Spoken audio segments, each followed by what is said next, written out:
సంవత్సరాల తరబడి ఎన్ని మందులు వాడినా మీ మోకాల నొప్పులు తగ్గట్లేదా? ప్రాణ పెయిన్ క్లినిక్ లో అత్యాధునిక చికిత్స. ప్రస్తుతం మనతో పాటు ఉన్నారు హైకోర్టు అడ్వకేట్ రజనీ గారు. ఒక్కసారి గుడ్లవల్లేరు ఇంజనీరింగ్ కాలేజ్ పై ఆమె ఏం చెప్తారో చూద్దాం. నమస్తే అండి. నమస్తే నిరుకుమార్ గారు. రజనీ గారు, ఈ గుడ్లవల్లేరు కాలేజీ విషయం చూస్తున్నాము. చాలా దారుణమైనటువంటి ఇన్సిడెంట్, కానీ అది పలు మలుపులు తీసుకుంటుందేమో అనిపిస్తోందండి చూస్తుంటేను. ఎందుకంటే హిడెన్ కెమెరాస్ పెట్టి ఇంతకు ముందు కూడా చాలా చోట్ల మనం చూస్తున్నాము అమ్మాయిల్ని రకరకాలుగా వేధించటం అనేది. మరోసారి కాలేజీలో దగ్గర 300 పైన అమ్మాయిల మీద ఇలాంటిది చేశారని చెప్తున్నారు. వాటిని 100 రూపాయల నుంచి 1000 రూపాయల వరకు అమ్ముకున్నారు బయట అని తెలుస్తూ ఉంది. దీన్ని అసలు ఏమనాలి, ఎలా మనం అర్థం చేసుకోవాలో కూడా తెలియట్లేదు. ఎందుకంటే ఎక్కడ దాకా పోతుంది ప్రపంచం అనేది. ఇప్పుడు బిఎన్ఎస్ కొత్త చట్టాల ప్రకారం ఎలాంటి శిక్షలు పడే అవకాశం ఉంటుంది? అవన్నా స్ట్రాంగ్గా ఉన్నాయా? ఇంతకుముందు నిర్భయ చట్టం కింద చేసేవాళ్ళు అది పెద్దగా శిక్షలు లేవు అని చెప్తున్నారు. బట్ ఇప్పుడు బిఎన్ఎస్ తోటి ఏమన్నా అవకాశం ఉందా అండి? మేడం, అంతకుముందు ఇండియన్ పీనల్ కోడ్ ఇప్పుడు పేరు మారింది. ఆ సెక్షన్ 376 రేప్ కేసు అవుతుందా, లేకపోతే సైబర్ క్రైమ్ అవుతుందా, లేకపోతే ఇంకా ఆడబిడ్డలను ఇబ్బంది పెట్టిన సెక్షన్సా? పేర్లు మారుతాయి కానీ సెక్షన్లు మారిపోతాయి. కానీ అంతకు మించి చట్టాల్లో వెసులుబాటు, ఊరు తీసేయండి, అరెస్ట్ చేసేయండి ఇమీడియట్ గా, ఇదంతా జరిగేది కాదండి. ఇది ఒక పాప ఐడెంటిఫికేషన్ చేసి ఒక కెమెరా ఉందని చెప్పి 1 వీక్ అయినా అదేం లేదులే, అదేం చిన్న కెమెరా అన్నట్టుగా దాన్ని తీసి వెలికి తీస్తే ఇప్పుడు 300 మంది కెమెరాలు ఉన్నాయి. మనం అనుకుంటాం సర్వసాధారణంగా ఆడపిల్లల్ని కాలేజ్కి వెళ్ళేటప్పుడు వెళ్ళే వరకు బస్ దిగావా, ఆటో ఎక్కావా, వెళ్ళావా, వెళ్ళిపోయానమ్మా కాలేజ్కి అంటే okay safe, phone switch off చేసేస్తారు. అంటే మా అమ్మాయి కాలేజ్ లో ఉంది, సేఫ్ గా ఉంది అని. కలకత్తా కాలేజ్ డాక్టర్ ఘటన కూడా అంతే కదండి. హాస్పిటల్లో ఏం జరుగుతుంది? రోడ్డు మీద ఎవడన్నా రేప్ చేస్తాడేమో, రోడ్డు మీద ఎవడన్నా హత్య చేస్తాడేమో అని అనుకుంటాం. కానీ కాలేజ్ యాజమాన్యాల్లో రెస్ట్ రూమ్ లో జరిగినటువంటి దారుణ మారణకాండలండి. సో ఇక్కడ కూడా కాలేజ్ యాజమాన్యం పిల్లల్ని మంచి కాలేజీలో వేయించేటప్పుడు సెక్యూరిటీ ప్రిన్సెస్ చూసుకొని పొలాలు తాకట్లు పెట్టి అప్పులు చేసి మంచి కాలేజీలో వేయాలి, మనం తిన్నా తినకపోయినా పిల్లలకి మంచి ఫుడ్ ఉండాలి అనే ఉద్దేశంతో ఏదైతే ఇంత గొప్పగా కాలేజీలో పెట్టారు. ఇప్పుడు ఈ గుడ్లవల్లేరు కాలేజీకి సంబంధించి స్వయాన పాపం మా అన్నగారి కూతురు ఉంది. ఆ పాప మార్నింగ్ నుంచి ఒక్కటే ఏడుస్తుంది, నేను వద్దంటే నాకు నమ్మకం లేదు, నేను ఉండను, నేను వచ్చేస్తాను, నేను చదవను అని ఏడుస్తుంటే ఇప్పుడే మేము విజయవాడ వచ్చాము ఆ అమ్మాయి దగ్గరికి వెళ్ళడానికని వెయిట్ చేస్తున్నాం. ఇక్కడ పరిస్థితి ఎలా ఉందంటే ప్రతి ఆడపిల్లలు భయపడిపోయి మాకొద్దు బాబోయ్ చదువు అనే పరిస్థితికి వెళ్ళారు. ఇదే ఇన్సిడెంట్ 2007-8లో మీ అందరికీ బాగా గుర్తుండాలి, ఆయేషా మీరా హత్య కేసు. అది కూడా కాలేజ్ హాస్టల్స్ లోనే. హాస్టల్ అంటే పిల్లలకి సేఫ్ అనుకుంటాం, చదువుకోవడానికి పల్లెటూరులో నుంచి పిల్లలందరూ వచ్చి డాక్టర్ సీటు, ఇంజనీరింగ్ సీటు కానీ పగలు రాత్రి కష్టపడి హాస్టల్లో పెట్టినప్పుడు హాస్టల్లోనే ఈ పలానావాడు చేశాడు అని బయటికి ధృవీకరించినటువంటి ఆ కేసు పర్యవసానం ఏంటంటే చాలా చోట్లండి, మీరు బహుశా వినుండకపోవచ్చేమో, ఆ తర్వాత ఒక 6 months వరకు అన్ని హాస్టల్స్ విజయవాడలో వెకెట్ అయిపోయింది. చాలా మంది పేరెంట్స్ బిడ్డల్ని బుజ్జగించి విజయవాడ బస్ స్టాండ్ కి తీసుకొచ్చి అమ్మ వెళ్ళిపోదాం వద్దంటే, లేదు నాన్న ఈసారి MBBS సీట్ వచ్చేసింది నాన్న, ప్లీజ్ నాన్న హాస్టల్ నుంచి రాను నాన్న అంటే, లేదమ్మా నువ్వు విసికించొద్దు, నువ్వు ఇంకెళ్ళిపోవాల్సింది, ఇంటికి వెళ్ళగానే పెళ్లి అంటే తండ్రి చెయ్యి ఇడిపించుకొని పరిగెట్టుకుంటూ బస్ కింద పడి చచ్చిపోయిన ఆడపిల్లలు మాకు తెలుసు. యాక్సిడెంటల్ గా జరిగింది, రోడ్డు క్రాస్ చేస్తా జరిగింది అనే ఘటన మాకు గుర్తుందండి. అదే టైంలో మాకు పెళ్ళై పిల్లలు పుట్టారు, చక్కగా వాళ్ళు చదువుకుంటున్నారులే అనుకున్న మూమెంట్ లో ఆ పిల్లలు చదువుకు దూరం అయిపోయామనేసి ఇలా యాక్సిడెంట్లు అయిపోయింది. మా నాన్నగారు చెప్పేవారు, ఈ సిటీల్లో నేను డిగ్రీ కంటే మించి చదివించలేను, సెక్యూరిటీ ఇవ్వలేను, నా మాట విని పెళ్లి చేసుకోండి అని బతిలాడి నాకు పెళ్ళయింది. పాపం నా ఫ్రెండ్ రోడ్ యాక్సిడెంట్ లో చనిపోయింది. అంటే చదువు మీద ఆశ ఉన్న వాళ్ళు ఈ రోజు హాస్టల్ నుంచి వచ్చేయండి అమ్మా అంటూ ఒక తల్లిదండ్రులు, హాస్టల్లో ఉండవు నాన్న అంటూ ఒక పిల్లలు, వీటన్నిటికీ తన పర్యవసానం ఏమవుతుంది? ఇప్పుడు ఇదే హాస్టల్ కాదండి, ఆల్ ఓవర్ అన్ని హాస్టల్స్ లో పిల్లలు మిణుకు అనిపోతున్నారు. కనుచూపు మేరలో బాత్రూమ్స్ దగ్గర చెక్ చేసుకుంటున్నారు, లేనిది ఊహించుకుంటూ పైన కింద చూసుకుంటూ భయపడిపోతున్నారు. ఎందుకు ఇలా భయంగా బతకాల? ఆంధ్ర రాష్ట్రంలో పుట్టామనా, లేకపోతే భారతదేశంలో పుట్టామనా, ఏంటి మనకి కర్మ? సో ఖచ్చితంగా ఇప్పుడు ఇన్ని రోజులు ఎందుకు ట్రావెలింగ్ చేశారు? ఒక అమ్మాయి ఇలా చేసింది, ఒక అబ్బాయి, ఇవన్నీ పిచ్చి మాటలండి. ఒక అమ్మాయి ఒక అబ్బాయి వల్ల సాధ్యం కాదు. కాలేజీ యాజమాన్యానికి సత్సంబంధాలు కలిగి ఉండాలి. ఆ రోజు కూడా ఇన్సిడెంట్ లో కలకత్తా ఇన్సిడెంట్ లో నేను వాదించా డిబేట్ లో. కాలేజ్ యాజమాన్యానికి తెలుసు. అరే రోడ్డు మీద నీకు హాస్పిటల్ నుంచి బయటకు వచ్చేటప్పుడు ఇయర్ ఫోన్స్ ఉన్నాయి, ఒక అబ్బాయి బయటికి వెళ్ళాడు, వీడు ఒక నిందితుడు అని పట్టుకున్నప్పుడు సెమినార్ హాల్ గేట్ బయట కెమెరా లేవా? గవర్నమెంట్ హాస్పిటల్ అన్నారు కదా, పెద్ద పెద్ద హాస్పిటల్ అన్నారు, అక్కడెక్కడ కెమెరాలు లేవా? రెస్ట్ రూమ్ లో అంత ఘటన జరగడానికి 9 మందికి అమ్మాయి ఆ టయానికి డ్యూటీ దిగుతుంది అనడానికి ఎవరెవరున్నారు? యాజమాన్యానికి సంబంధం ఉందంటే కాదు కాదు రోడ్డు మీద పోయే ట్రాఫిక్ పోలీసుని ఎవడో ఒకటి మీద వేసేస్తారు. ఇప్పుడు కూడా దీంట్లో ఎవరో ఒకళ్ళు బలే అవుతారు. నిరుపమ గారు మీరు చూడండి, నేనేం చేశానంటూ స్వయంగా ఒప్పుకుంటాడు ఒకడు వచ్చి ఒక 2-3 రోజుల్లో. యాజమాన్యానికి ఏం సంబంధం లేదు, అక్కడ పనిచేసి ఒక పీటీ అంటే లేకపోతే ఆడపిల్లల హాస్టల్లో వార్డెన్ లో ఒక టీచరు కుట్రకోణంగా తనే ఈ కెమెరాలు పెట్టి రెడీ హ్యాండెడ్ గా ఒప్పేసుకున్నాడు. అయిపోయిందండి, యాజమాన్యం తప్పించుకుంటది. కానీ ఒకడెవరో పేమెంట్ తీసుకొని బలైపోయేవాడు కూడా వస్తాడు. ఇక్కడ మరి ఎవరికి శిక్షలు పడాలి? ఎంతమంది తల్లిదండ్రులు కళ్ళ ముందు కన్నీటి పర్యంతం అండి. మా ఇంట్లోనే మేము చూస్తున్నాం కదా. ఇప్పటికిప్పుడు బయలుదేరి కుటుంబం మొత్తం వచ్చి అమ్మాయికి ధైర్యం చెప్పడానికి వస్తున్నాం. నేనుండన్నానా, నేను వచ్చేస్తానా అని మా అన్నను పట్టుకొని ఏడుస్తున్న దృశ్యం మేము చూసాం. ఇది ఒకరి ఇంత అయితే కొంతమంది పేరెంట్స్ చదివింది చాలా అమ్మాయికి రండి అని కొంతమంది. సో ఇటువంటి విషయాల్లో ప్రభుత్వాలు సిన్సియర్ గా ఆర్డర్ తీసుకోవాలి. వారు ఎంత పెద్ద యాజమాన్యమైనా, ఎంత పెద్ద కాలేజ్ యాజమాన్యమైనా, ఏ కమ్యూనిటీ వాళ్ళైనా, ఏ పార్టీ వాళ్ళైనా మాకు అనవసరం. తప్పు చేసిన వాడికి శిక్ష పడాల్సిందే. దీంట్లో మొత్తం విషయాలన్నీ బయటకు తీసుకురావాలి. సిఐడి ఎంక్వైరీ వేయాలా? ఎందుకంటే ఈ కాలేజ్ లోనే కాదు పెట్టేవాడు, ఇంకా 4 కాలేజీల్లో 5 కాలేజీలో కూడా పెట్టుంటాడేమో. పెద్ద పెద్ద కాలేజీలో పిల్లలకి సెక్యూరిటీ ఉంటుంది, ఎస్సీ బీసీ హాస్టల్లో ఉండదని కొంతమంది అనుకుంటారు. కానీ బీసీ హాస్టల్, ఎస్సీ హాస్టల్లో జరిగేవి అక్కడ ఉన్నాయి, పెద్ద పెద్ద కాలేజీలో జరిగేవి అక్కడ ఉన్నాయి. తప్పులు అన్ని చోట్ల జరుగుతున్నాయండి. అగ్గిపుల్లకు ఒక తప్పు, పెద్ద పెద్ద మంటలకు ఒక తప్పు, అన్ని ఒకటే ప్యాటర్న్. సో ఆడపిల్లలకి రక్షణ లేదంటూ ఆయేషా మీరా కేసు నుంచి మేము పోరాడుతూనే ఉన్నాం. సుగాలి ప్రీతి ఇన్సిడెంట్ కూడా, మా అన్న లేవనెత్తిన ఇన్సిడెంట్ కూడా స్కూల్లో జరిగిన ఇన్సిడెంట్. పసిబిడ్డలకి రక్షణ లేదంటే ఇక చదివించాలా పిల్లల్ని? పుట్టగానే వరిగింజ వేసి చంపేస్తారు చూడండి, వడ్ల గింజ, అదే బెటర్ ఏమో అనిపించేటటువంటి పరిస్థితి. ఈ రోజు ఇంత కష్టపడి చదువుకొని ఒక డాక్టర్, ఒక పీజీ సీటు సంపాదించుకొని 32 ఏళ్ళు 30 ఏళ్ల పైచిలకు ఆ బిడ్డ ఎన్ని సంవత్సరాలు చదువుకే తన జీవితాన్ని కేటాయించింది. ఎంత దారుణంగా చంపేశారు, ఎంత దారుణంగా రేప్ చేశారు, ఎన్ని అవయవాలు అక్కడ చిద్వం అయిపోయినాయి అనేది చూస్తుంటే కన్నీటి పర్యంతం అయిపోయింది. బిడ్డలకి ఇక చాలు చాలు ఈ చదువులు, ఇక పెళ్లి చేసి ఒకటి చేతిలో అప్పచెప్తే చాలని. సో ఈ పరిస్థితుల్లో మార్పు ప్రజల్లో రావాలి, ప్రభుత్వాల్లో రావాలి.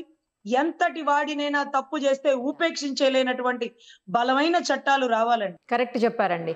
మీరు మీ మేనకోడలకు కూడా ధైర్యం చెప్పండి. ఎందుకంటే ఇప్పుడు ధైర్యమే కావాల్సింది వాళ్ళకు. వాళ్ళు భయపడిపోయేటువంటి పరిస్థితులు, చిన్నపిల్లలు వాళ్ళు భయపడిపోయే పరిస్థితులు, బయటికి ఎక్కడికి వెళ్తే ఏం జరిగిందో అసలు మనల్ని కూడా తీసారేమో అని భయపడిపోతున్నటువంటి సిచ్యువేషన్ మీరు ఫేస్ చేస్తున్నారు కదా. ఇప్పుడు వాష్రూమ్ కి వెళ్ళలేదండి ఆ పాప.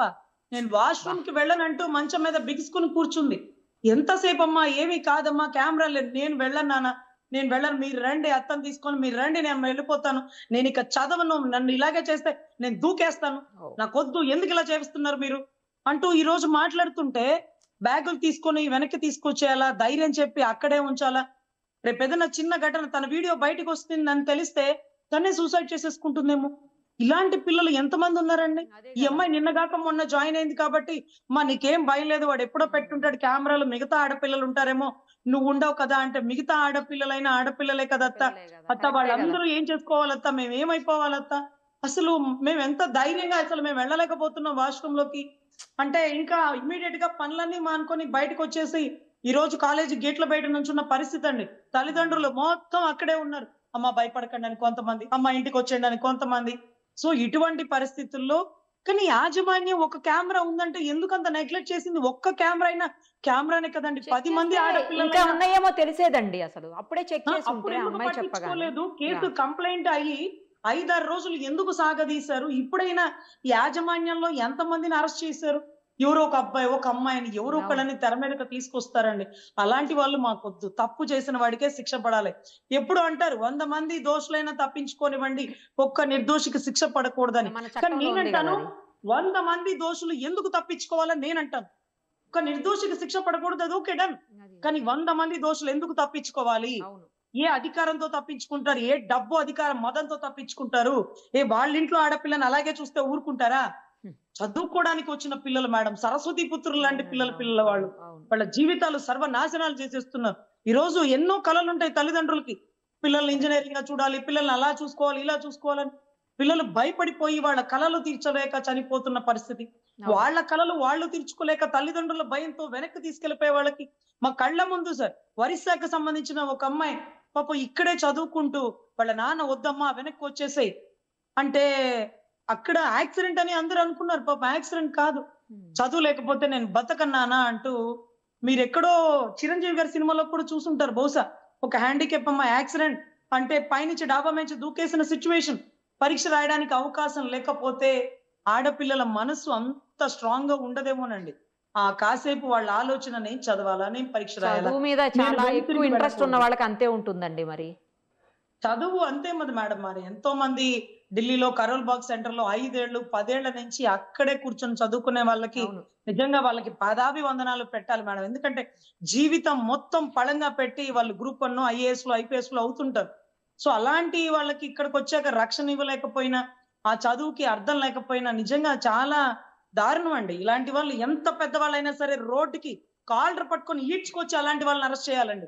వాళ్ళు ఎవ్వరైనా సరే, వాళ్ళు ఎవరైతే మాకెందుకు, అవును. ఎంత పెద్దవాళ్ళైతే మాకెందుకు, మేము దాంట్లో ఏ మాత్రం కాంప్రమైజ్ లేవు. మా అన్న బిడ్డ ఉందనే కాదు, ప్రతి ఒక్క బిడ్డలకి న్యాయం జరగాల్సిందే. కరెక్ట్ చెప్పారు. రజనీ గారు, ఇంకో కొత్త ట్విస్ట్ ఏంటంటే ఇప్పుడు మొత్తం వాట్సాప్‌లో స్ప్రెడ్ చేస్తా ఉన్నారు న్యూస్. మరి అది ఎంతవరకు కరెక్టో తెలియదు కానీ, కేవలం 5 మంది ఫ్రెండ్స్ మధ్య జరిగినటువంటి ఇన్సిడెంట్ తప్పించి ఆ 5గురు వల్లనే ఇలా కావాలని హిడెన్ కెమెరాస్ ఉన్నాయి, సీసీ కెమెరాలు ఉన్నాయి అని చెప్పి స్ప్రెడ్ చేశారు తప్పించి, అసలు అక్కడ ఏమి హిడెన్ కెమెరాస్ లేవు, ఏమి ఇన్సిడెంట్ జరగలేదు, ఎక్కడ వీడియోస్ తీయలేదు, ఏమీ అసలు ఉత్తి ఫేక్ న్యూస్ ఇదని చెప్పేసి మళ్ళీ కొత్తగా న్యూస్ ప్రచారం చేస్తున్నారు.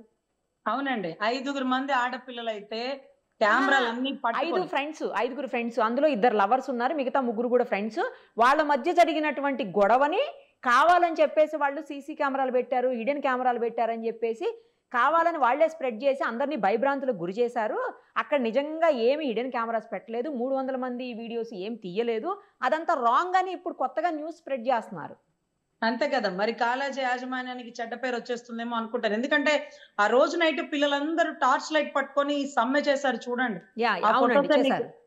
సో ఒక 5 మధ్య జరిగితే వీళ్ళందరూ ఎందుకు భయభ్రాంతులు, అందరూ కెమెరాలను చూసారు. హిడెన్ కెమెరాస్ తీయించండి, ఎదుగుదిగదో మా రూమ్ లో ఉంది, మా వాష్రూమ్ లో ఉంది, తీయించండి, కిందకి మొత్తం తీయించాలి, మేము ఊరుకోం యాజమాన్యాన్ని అంటూ ఆడపిల్లలే ఆది పరాశక్తులే గట్టిగా మాట్లాడితే ఆ టార్చ్ లైట్ సమక్షంలో సూర్యకాంతి బయటకు వచ్చిందండి. ఆడబిడ్డలు తలుచుకుంటే ఇలా చేస్తారా అని.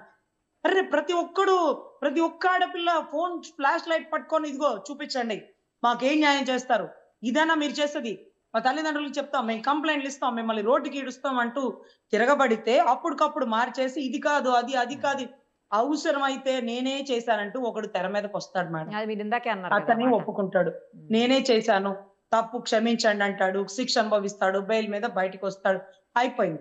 ఇవాళ ఒక 10 days మూసేస్తారేమో కాలేజీ, మళ్ళీ తర్వాత రన్ అయిపోతుంది. ఏది ఆగుతుంది మేడం? కరెక్ట్, ఆడబిడ్డ కరెక్ట్. బతుకంతా ఒకడి కాలి కింద చెప్పులాగా మారుస్తున్నారు. అంతే, మగవాడికి ఆడవాడికి తేడా ఏంటి? మేము అన్ని రంగాల్లో ముందుంటామన్న ఆడపిల్ల వాడి చొక్కాలు ఇప్పుకొని బజార్లో ఏమో తిరుగుతుంటే మనం అలా చేయలేం కదా. వాడికి మనకి అక్కడ ఒక్క చాట తేడా వచ్చేస్తుంది కదా. యా సో అంతరిక్షానికి వెళ్ళిన ఆడపిల్లకి మగవాడితో సరి సమానంగా శక్తి అయితే ఉండొచ్చు, కానీ వాళ్ళలాగా మనం చేయలేం కదా.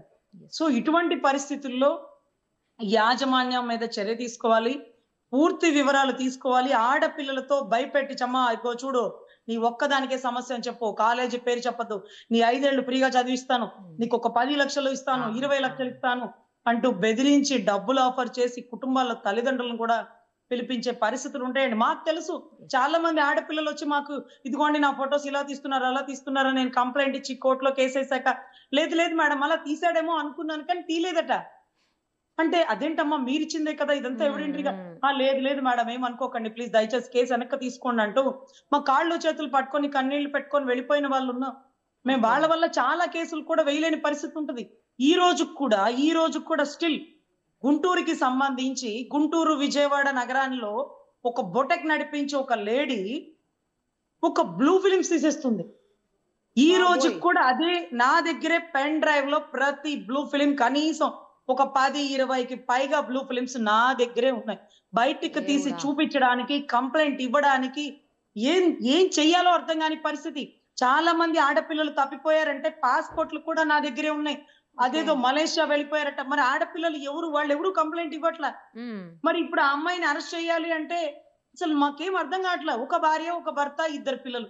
భర్త ఒక బొటెక్ అమ్మాయితో ఇల్లీగల్ రిలేషన్ పెట్టుకొని ఆ అమ్మాయిని పెళ్లి చేసేసుకొని ఆ అమ్మాయి దగ్గర ఉండి బ్లూ ఫిల్మ్స్ నడిపిస్తున్నాడు. ఈ భార్య వచ్చి నా దగ్గర కంప్లైంట్ ఇచ్చి, ఇదిగోండి నా భర్త దగ్గర దొరికిన ఈ పెన్ డ్రైవ్ పట్టుకోండి అంటే చూస్తే ఓపెన్ చేస్తే ఇతను ఆ బోటెక్ అమ్మాయితో ఉండే బ్లూ ఫిల్మ్స్ అన్ని బయటకు వచ్చేసి, ఇతను ఇంకా మిగతా ఆడపిల్లలతో చేసిన వీడియోస్, ఫొటోస్ అన్ని పెద్ద పెద్ద సెలబ్రిటీస్ ఉన్నారు, అన్ని బయటకు వచ్చినాయి. అన్ని స్టిల్ ఈ రోజుకి నా దగ్గర పెన్ డ్రైవ్ లో ఉంది. ఓకే. కానీ ఏం చేయాలి? ఆ అమ్మాయి పాపం వాళ్ళ అత్తగారికి చెప్పి ఇదిగో నా భర్త ఈ అమ్మాయితో ఇలా నూడ్ గా ఉన్నాడంటే, ఆ బొటెక్ అమ్మాయి నా నూడ్ ఫొటోస్ బయటికి పెడతావా అంటూ విజయవాడ దిశ పోలీస్ స్టేషన్ లో కంప్లైంట్ ఇచ్చింది. ఓకే. నువ్వెందుకు దిగావు నా భర్తతో అంటే, నేను అతన్ని పెళ్లి చేసేసుకున్నాను అంటుంది. మరి నా భర్త నాకు 2 పిల్లలు ఉన్నారమ్మా తల్లి, నేను ఒక కాలేజ్ లో లెక్చరర్ ని, నా జీవితం ఎందుకు నాశనం చేస్తావంటే ఈ రోజుకి స్టిల్ ఆ అబ్బాయిని అమ్మాయిని అరెస్ట్ చేయాలి. ఓకే. బ్లూ ఫిలిమ్స్ వీడియోస్ అన్ని ఎవిడెంటరీ ఉన్నాయి. మరి అవి బయట పెట్టాలని మాకు ఉంది. కానీ ఏం జరుగుతుంది, ఏం జరగబోతుంది, ఎవరి చేతికి ఇవ్వాలి, ఎవరు మంచి ఎవరు చెడు అనేది కూడా అర్థం కాని పరిస్థితుల్లో ఆ భార్య అదే పెన్ డ్రైవ్ పట్టుకొని అక్కడే ఉన్నారండి. కానీ అతన్ని జైలుకి వెళ్ళాలి, అతన్ని ఆ అమ్మాయిని ఇద్దరిని అరెస్ట్ చేయాలి అనేటటువంటి దృఢమైన దృక్పథంతో ఉంది. ఇప్పుడే సిఐడి చీఫ్ రవిశంకర్ అయ్యర్ గారు కొత్తగా వచ్చారు కాబట్టి కొంచెం రాష్ట్రంలో నమ్మకం ఏర్పడింది. మొన్న మధ్య కూడా నేను ఆయనకి ఆ ఫొటోస్ అన్ని చూపించాను. సార్ ఇలా జరుగుతుంది, ఈ అమ్మాయి మలేషియాకి వెళ్ళిపోయింది, ఇదిగోండి ఈ అమ్మాయి ఆధార్ కార్డు, పాస్పోర్ట్, ఇదిగోండి ఇతనే వీళ్ళని ట్యాప్ లోకి దించుతున్నాడని పూర్తిగా చెప్పడం జరిగింది. కానీ రిటర్న్ గా కంప్లైంట్ ఇచ్చి ఒక అడుగు ముందుకు వెళ్ళాలి అంటే ఏం జరుగుతుంది, ఏం జరగబోతుంది? ఆ ఫొటోస్ లో ఉండే సెలబ్రిటీస్ అందరూ బయటకు వచ్చి ఈ ఆడబిడ్డని ఏం చేస్తారు? కంప్లైంట్ అయితే ఇచ్చేస్తాం, అదే. కానీ మనం ఓకే కంప్లైంట్ ఇచ్చిన వాళ్ళని చంపేస్తారు, ప్రొడక్షన్ లేదు. సో అన్నయ్య దృష్టికి తీసుకువెళ్ళాలి అన్నట్టుగా ఈ కంప్లైంట్ అంతే ఉంచామండి. బట్ రవిశంకర్ అయ్యర్ గారి దృష్టికి తీసుకుని వెళ్ళాను నేనే స్వయంగా. ఇలాంటివి చాలా చాలా ఉన్నాయండి. కంప్లైంట్ ఇవ్వడం తేలికే, కానీ దాన్ని కాపాడి వాళ్ళ ప్రెజర్ ని తట్టుకొని నిలబడడం. ఇప్పుడు ఎవరో ఆడపిల్లలు అని చెప్పారు చూడండి, వీళ్ళే కంప్లైంట్ ఇచ్చింది, రేపు వీళ్ళే మాట మార్చేస్తారు. ఈ ఆడపిల్లలే, నేను చెప్పలేదండి, నేను ఇక్కడ ఒక చోట కెమెరా అని చెప్పాను, వాళ్లే కల్పించుకొని ఊహించుకొని భయపడిపోయారంటూ ఈ అమ్మాయికి డబ్బులు ఆఫర్ చేసి భయపెట్టి ప్రలోభ పెట్టి నీ సర్టిఫికెట్లు క్యాన్సిల్ చేస్తారని సంతకాలు పెట్టి ఏదో రకంగా 100% అన్ని దారులు వెతుకుతారు, ఏదో ఒక దారిలో కేసు క్లోజ్ చేస్తారు. సో ఆడబిడ్డలకి రక్షణ కావాలి, తల్లిదండ్రులకి సెక్యూరిటీ ఉండాలి, కంప్లైంట్ ఇచ్చే ధైర్యం ఆడబిడ్డలో వచ్చేలాగా పోలీసులు ప్రవర్తించాలని నా ఉద్దేశం అండి. కరెక్ట్ చెప్పారండి. Thank you so much. Suman టీవీలో మీ పర్సనల్ అండ్ బిజినెస్ ప్రమోషన్స్ కోసం కింది నెంబర్కి కాంటాక్ట్ చేయండి.